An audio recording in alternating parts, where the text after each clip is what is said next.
उमेदवारांचे फ्लेक्स, प्रचाराच्या पोस्टर्सनी रंगलेल्या भिंती, प्रचार करणारे लहानगे उमेदवार हे चित्र आहे पुण्यातल्या आयन वर्ल्ड स्कूल मधलं। शहरात महापालिका निवडणुकीचा प्रचार रंगात आलेला असताना या शाळेत विद्यार्थ्यांची निवडणूक ही चांगलीच रंगली।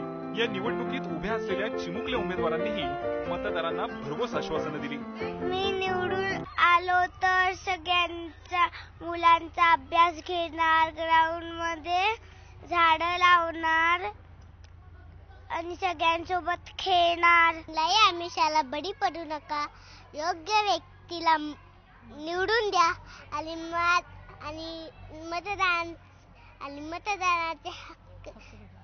मतदानाच्या हक्काला बजाव। विद्यार्थ्यांमध्ये लहान वयातच निवडणूक प्रक्रियेबद्दल जागृती व्हावी यासाठी शाळा गेली 3 वर्ष जाणीवपूर्वक हा उपक्रम राबवते। निवडणुकीत जसं वातावरण आणि प्रक्रिया असते तसंच वातावरण शाळेत तयार करण्यात आलंय। की निवडणूक म्हणजे काय असतं, कारण बऱ्याचदा असं पालकांच्या बाबतीमध्ये होतं की तो लहान आहे आणि त्याला हे कळत नाही। तर आम्ही असं मानत नाही। वयवर्ष 2च्या मुलांनी सुद्धा इथे खूप सुंदर इलेक्शनची प्रोसेस वर्कआउट केलेली आहे। मुलांना या वयात मतदान प्रक्रियेबद्दल सकारात्मक जाणीव निर्माण होत असल्याबद्दल पालकांनीही समाधान व्यक्त केलंय।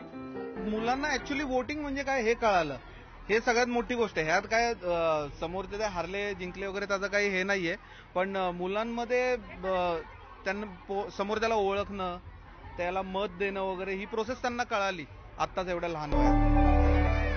राजकारण, निवडणूक आणि राजकीय नेत्यांबद्दल समाजात सध्या नकारात्मक वातावरण आहे। निकोप लोकशाहीसाठी हे चांगलं लक्षण मानलं जात नाही।